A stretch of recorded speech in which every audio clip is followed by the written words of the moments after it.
시간에는 클로저에 대해서 살펴보도록 하겠습니다. MD에 명시된 클로저 정의가 함수와 함수가 선언된 어휘적 환경의 조합이다 라고 되어 있습니다. 저도 이 MDN 해설의 클로저를 딱 본 순간에 이게 뭔 말인가 라는 생각이 먼저 들더라고요. 그래서 그렇다면은 이 어휘적 환경이라는 게 무엇이냐 라는 것을 좀 살펴봤습니다. 그래서 나름대로 번역도 한번 해보고 생각을 해보니까 자 뭐냐 어휘적 환경이라는 게 뭐냐, 이게 브라우저에 보면은 이렇게 F12를 누르면은 개발자 툴도 있고 여기에 보시면 이제 콘솔이 있습니다. 우리가 이제 콘솔에다가 로그 이런 식으로 코드를 이제 작성을 하죠. 이런 코드를 작성하는 환경, 요거를 렉시컬 환경이라고 보시면 됩니다. 자, 그러면은 이 코드가 컴파일이나 혹은 브라우저에서 해석되기 전에 순수하게 요 작성된 요 코드 상태를 렉시컬이라고 이해를 하시면 되겠습니다. 그러면 어휘적 환경이라는 건 이해를 했어요. 그러면 렉시컬 스코핑이라고 하는 거, 어휘적 범위 라고도 번역을 할 수가 있겠는데요. 이거는 이제 코드를 보면서 한번 살펴보시죠. 코드를 보시면 이 펑션이라는 이닛이 있고, 이 펑션이라는 이닛 안에 네임 변수와 그 다음에 디스플레이 네임이라는 펑션이 또 안쪽에 들어가 있습니다. 그래서 이 init이라는 함수를 실행을 시키면 네임 변수와 디스플레이 네임 펑션을 갖고 있는 객체로 동작을 하겠죠. 이 객체로 동작을 하는데 이 내부적으로 디스플레이 네임이라는 함수를 한 번 더 호출을 하죠. 호출을 해서 여기 뒤에 가로 붙었죠. 가로 붙으면은 함수를 실행해 라는 뜻이거든요. 디스플레이 네임이라는 함수를 실행해 라는 명령어까지 갖고 있는 펑션이죠. 이 init이라는 펑션이. 얘를 이제 실행을 시키면은 일단 펑션을 정리를 해주고요. init이라는 펑션이 여기에 정의가 되어 있고, 이 init을 실행해 보겠습니다. 함수를 실행하려면 괄호 열고 닫으면 매튜라고 뜨게 되죠. 여기서 이제 변수의 스코프에 대해서 조금 이제 생각을 해봐야 되는데요. 이 함수 안에 있는 함수, 내부 함수. 이 내부 함수는 이 자바스크립트에서는 변수가 유효하게 동작하는 범위가 있는데요. 그 유효하게 동작하는 범위는 이 자바나 C처럼 이렇게 블록 단위가 아니고 함수 단위로 스코프이 정해지게 됩니다. 자, 그게 이제 예전에 사용했던 자바스크립트 같은 경우에는 그렇게 되는데, 이 바라는 변수를 쓰게 되면 그렇게 되죠. ES6 이후로는 이제 let이나 const라는 이제 키워드가 생겨가지고 블록 단위로 변수를 선언할 수 있지만, 이 바라는 변수를 선언을 하게 되면은 무조건 변수의 선언 범위는 이 함수가 기준이 되게 됩니다. 블록 단위가 아니고요. 그래서 여기 디스플레이 네임의 내부적으로 네임이라는 변수가 있는데, 이 변수가 지금 디스플레이 네임 안쪽에는 선언이 되어 있지 않죠. 선언이 되어 있지 않으면은 이 디스플레이 네임이라는 펑션을 감싸고 있는 펑션 밖에까지 여기를 보거든요. 여기를 보게 됐을 때 이 네임이라는 변수가 매튜라는 문자열을 갖고 있는 변수로 선언이 되어 있죠. 그래서 이 init이라는 펑션을 실행했을 때 맨 마지막에 디스플레이 네임이라는 펑션도 호출을 하고 있기 때문에 이 네임에는 매튜가 들어와서 이 매튜라고 출력이 되는 것을 보실 수가 있습니다. 자, 이번에는 예제를 조금 이제 바꿔서 디스플레이 네임 함수에 이 네임이란 파라미터가 넘어갔다고 한번 생각을 해보시죠. 얘를 한번 이제 콘솔에다가 정의를 하고요. init2라는 애를 이제 실행을 해보도록 하겠습니다. 자, 이번에는 undefined라고 나온 것을 볼 수가 있는데요. 이 name이라는 변수가 디스플레이 name이라는 펑션에 정의되어 있지 않았지만은 파라미터로는 들어와 있죠. 그래서 얘가 이 name이라는 변수가 내부적으로 정의되어 있지 않을 때 가장 가까운 변수, 이 파라미터, 얘를 가져오게 됩니다. 그래서 얘는 얘하고 얘하고는 좀 다른 거죠. 이 name이 이 펑션의 name으로 들어갔다고 생각하시면 안 되죠. 얘하고 얘는 별개입니다. 그래서 이 console.log에 있는 name은 이 파라미터 name을 찾게 되죠. 이 파라미터는 지금 여기 보시면은 아무것도 넣어주고 있지 않죠. 그렇기 때문에 undefined라고 뜨는 것을 볼 수가 있습니다. 자, init2를 이렇게 한번 작성을 하시면 훨씬 더 이해가 쉬우실 거예요. 여기에 이제 디스플레이 네임을 실행을 할 때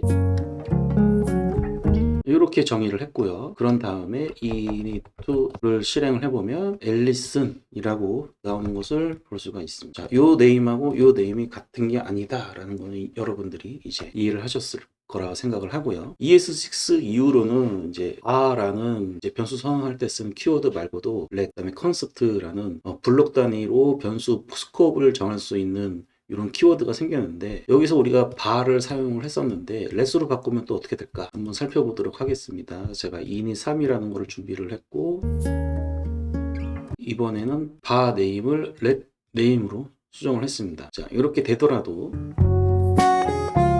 실행을 하면은 뭐 변하는 건 없습니다. 어차피 이 변수가 이 펑션 내부에 없기 때문에 이 밖에 감싸고 있는 펑션의 변수를 참조를 하게 되죠. 그렇다면 지금 보여주고 있는 코드가 이 렉시컬 스코프하고 무슨 관계가 있냐? 자, 요거를 이제 렉시컬 스코프를 이제 이해를 하려면은 이제 그 다음으로 클로저에 대해서 좀 이해를 보시면은 이제 훨씬 더 이해가 쉬워지게 되는데요. 여기에서는 init3 내부적으로 그냥 디스플레이 네임을 그냥 호출해 버렸죠. 호출해 버렸는데 그냥 호출해 버리니까 요 내부에 그냥 변수 제일 가까운 거 찾아서 보여주는 거 아니냐, 이렇게 생각을 하실 수가 있습니다. 자, 이제 클로저 예제를 한번 보도록 하시죠. 클로저는 우리가 아까 전에 이 디스플레이 네임을 요 펑션 내부에서 실행을 했는데, 그게 아니라 이 펑션을 실행을 하면은 요 내부에 있는 펑션을 리턴하는 형태로 보여주는 걸로 코드를 살짝 바꿔보도록 하겠습니다. make punk라는 이 펑션을 실행을 하게 되면은 이 display name이라는 이 make punk 펑션 안쪽에 있는 display name 펑션을 리턴을 해줍니다. 자, 그래서 코드는 이런 식으로 작성하는 거죠.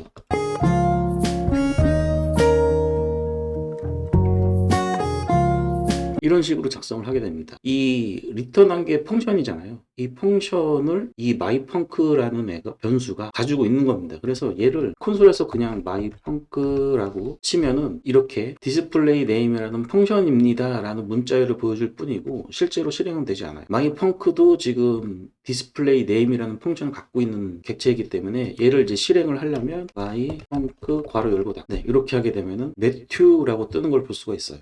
근데 여기서 제가 여기다 글도 적어놨지만 신기하게도 make punk를 하면은 display name이라는 펑션을 리턴을 해주기 때문에 얘만 갖고 있는 거 아니냐, 이렇게 생각하실 수가 있는데, 이제 여기서 클로저가 나오는 거죠. 얘는 렉시컬 스코프에 의해서 이 display name의 렉시컬 스코프는 뭐죠? 코드가 작성된 상태의 스코프, 그 스코프는 여기서부터 여기까지죠. 그렇기 때문에 이 display name을 make punk를 호출해서 리턴을 했을 때 이 name, 만약에 스코프, 만약에 얘만 리턴을 했다 그러면 이 name이라는 게 없잖아요. 판단을 못하죠. 그렇죠? 근데 코드가 작성된 상태에서는 내가 의도한 게 어떤 거냐면은 부모 함수의 변수를 참조할 거야 라고 의도하고 코드를 작성을 한 거죠. 자, 이게 바로 코드가 작성한 상태, 그 상태를 어휘적 범위라고 하고 렉시컬 스코핑이라고 하고요. 자, 그래서 리턴을 할 때 디스플레이 네임 펑션만 리턴하는 게 아니라 이 네임은 요 네임의 값, 요 매튜라고 되어 있는데 요 값을 가진 채로 이 myfunk에 리턴을 해준 거고, 이 myfunk는 디스플레이 네임 펑션의 네임을 참조하고 있는 변수까지 해서 갖고 있는 상태가 된 거고, 그래서 이 myfunk라는 함수를 실행을 했을 때 매튜라고 나오게 되는 겁니다. 이거를 바로 클로저라고 합니다. 그래서 클로저를 제일 이제 처음 부분으로 다시 돌아가서 함수가 선언된 어휘적 환경, 그러니까 일단은 함수가 있어야 되고요. 부모 함수가 있어야 되고, 여기처럼 init 이렇게 있어야 되고, 그 안쪽에 함수가 선언이 되어 있는데 그 선언된 위치에 따라서 변수의 값이 결정이 되는 거다라는 게 바로 클로저고요. 이 클로저를 조금 더 살펴보도록 하겠습니다. 자, 이번에는 함수 안에 함수를 이렇게 두 개 선언을 이렇게 하고, 그런 다음에 각각의 디스플레이 네임 1과 디스플레이 네임 2, 이 펑션 두 개가 내부적으로 name이라는 변수를 참조하도록 코딩을 했고요. 코딩을 하고 나서 얘를 리턴 두 개를, 이 펑션을 리턴을 해줬습니다. 이렇게. 자, 그래서 make punk2라는 애를 변수에 이제 담아보고 한번 콘솔에 출력을 해볼게요.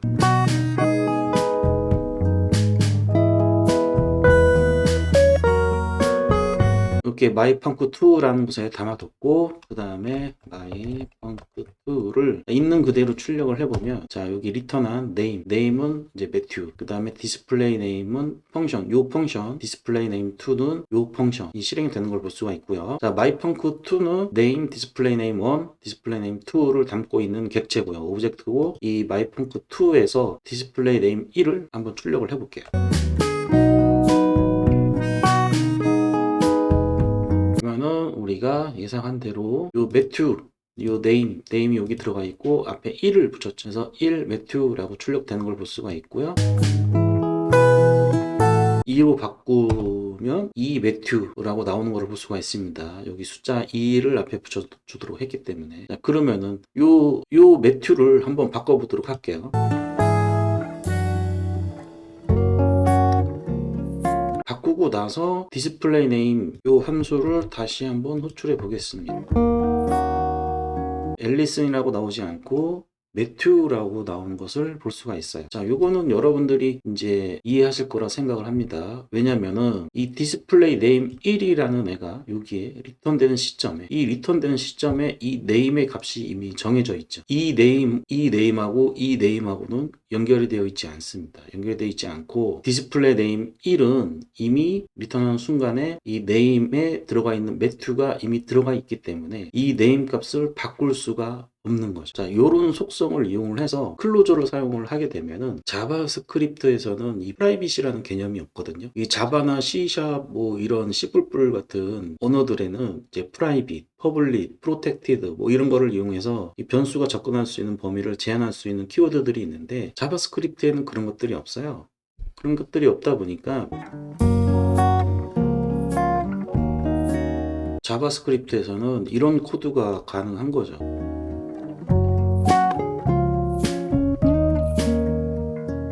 이렇게 객체를 선언을 했을 때 a.name 해가지고 그냥 이름을 이렇게 객체 내부에 선언된 변수에 그냥 직접 접근을 해가지고 값을 바꾸는 것이 가능하죠. 근데 이제 객체 지향 프로그래밍을 하다 보면은 이 상태를 관리하는 변수라든지 클래스 내부 혹은 객체 내부에 있는 필드들에 대해서 접근을 하지 못하도록 하는 그런 객체 지향 프로그래밍만의 특징이 있거든요. 근데 그 특징을 이용해서 코딩을 할 때는 이런 직접 접근해서 값을 바꾸는 것들이 문제가 될 때가 있습니다. 값을 숨기는 과정, 이 과정을 캡슐화라고 하는데 그런 이제 캡슐화를 자바스크립트는 문법적으로 지원하지 않기 때문에 이런 클로저를 이용을 해가지고 직접적으로 값을 변경하지 못하도록 하는 그런 기법을 사용을 할 수가 있습니다. 그 예제를 이제 보여드릴 건데요. 이 예제를 한번 살펴보도록 하겠습니다. makepunc3라는 함수는 name이라는 변수를 갖고 있고요. 그 다음에 펑션을 하나, 둘, 세 개를 만들어 놓고 이 세 개를 이 display1, display2에 대해서 펑션을 리턴을 해주도록 만들어 놨어요. 그러면 우리가 앞서 봤듯이 이 name이라는 걸 가지고 있기 때문에 얘는 매튜라고 가지고 있을 거고 그 다음에 display2의 안에 있는 name도 매튜라고 가지고 있지만 이 펑션에 변수를 집어넣을 수 있게끔 해놔서 이 변수하고 조합된 값을 name에 다시 덮어 쓰도록 이렇게 작성을 해놨죠. display2 name2도 마찬가지입니다. 자, 그리고 name 요 name 변수를 이제 가져올 때는 이 발이라는 펑션을 이용해서 가져올 수 있게끔 이렇게 세 개의 메소드를 리턴을 하게끔 해놨죠. 이렇게 만들면은 makepunc3라는 이 펑션의 name에는 직접적으로 접근할 수 없지만은 이 발이라는 것을 이용을 해서 값을 꺼내올 수 있는 구조로 만들어 놨습니다. 자, 이런 거를 캡슐화라고 하고 이 name을 캡슐화 했다고 한 거죠. 캡슐화하고 이 name을 가져올 수 있는 펑션을 별도로 제공을 해서 내가 숨기고 싶은 것은 숨기고 내가 드러내고 싶은 것은 드러내고 이런 처리를 할 수 있게끔 만들어 둔 겁니다. 자, 요 펑션을 이제 정의를 해놓고 사용하는 방법을 한번 보도록 할게요. 얘를 사용을 하려면 네, 이렇게 실행해 놓고 mypunc3를 그냥 출력을 해버리면은 display name 1 펑션, display name 2 펑션, 그 다음에 발, 이 name을 가져오도록 정의한 발이라는 펑션, 이 세 개를 리턴을 해줍니다. 우선 우선 발을 호출을 해볼게요. mypunk3에 저장을 해놨었죠. mypunk3에 이라는 메서드를 호출하면은 매튜라고 되어 있습니다. 매튜라고 되어 있고, 그 다음에 디스플레이 네임 1을 호출을 해볼게요.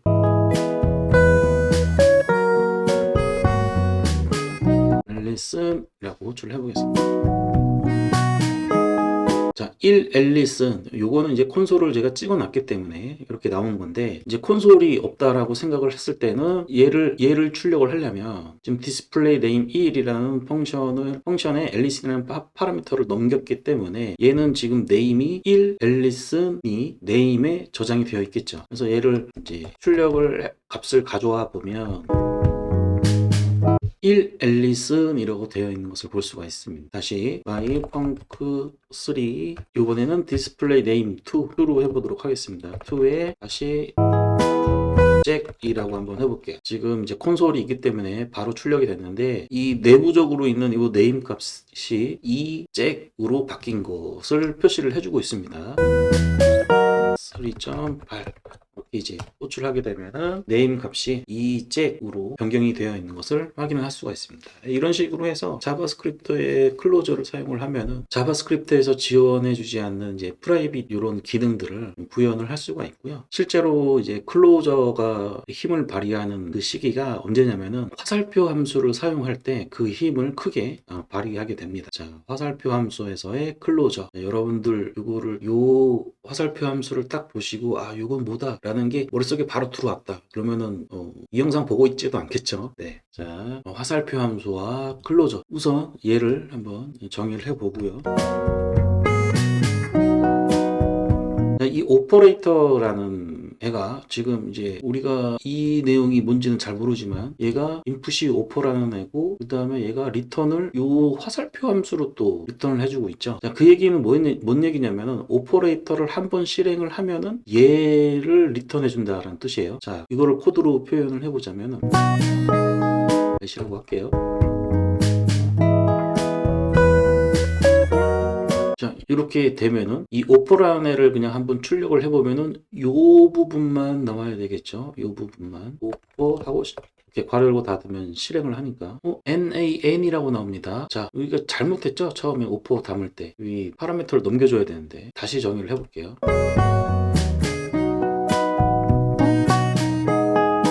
플러스라는 기호를 넘겨주고요. 그리고 나서 오퍼는 이렇게 함수로 표현이 돼요 라고 이제 브라우저가 알아서 콘솔 찍어줬죠. 한 번 더 확인차 출력해 보면은 이렇게 함수다 라는 걸 표현을 해주고 있고, 이 오퍼는 지금 이제 이 x, y 화살표 함수 콘솔 찍는 이런 거죠. 근데 여기 보시면 이제 오퍼가 여기 들어가 있잖아요. 그럼 이 오퍼는 지금 이 오퍼는 어디 있냐? 이 오퍼는 어디 있냐? 이미 이 오퍼레이터 요거죠. 요게 여기에 이미 플러스라고 넣었죠. 이 플러스가 이 오퍼에 저장되어 있는 거예요. 그러니까 지금 이 오퍼라는 오퍼레이터의 파라미터로 넘겼던 플러스라는 기호가 이 오퍼라는 변수에 담길 때 함수로 이 뒷부분 함수로 담길 때 이 오퍼는 플러스로 이제 정해진 거죠. 이제 오퍼라는 변수를 실행을 해보면 파라미터 2개 넣어라 이렇게 나오죠. 4 넣어볼게요. 그러면은 2 플러스 4 콘솔.로그 x 오퍼 y 더한 거를 출력해 라고 해놨었죠. 2 더하기 4가 출력이 된 거를 볼 수가 있고, 오퍼 34 4 하면 34 더하기 4를 출력을 하죠. 이렇게 작성하는 게 뭐가 대단한 건가요? 라고 이제 보실 수 있지만, 요즘 트렌드가 함성 프로그래밍 또 트렌드이기 때문에 이 정의한 오퍼레이터를 조금 더 활용하는 방법을 더 코드를 보도록 하겠습니다. 자, 이렇게 해보도록 하죠. let 플러스는 오퍼레이터 플러스 let 마이너스는 오퍼레이터 마이너스 문자 이렇게 넣었어요. 이렇게 놓고 나서 플러스 2 3 4 이렇게 넣으면은 3 4 마이너스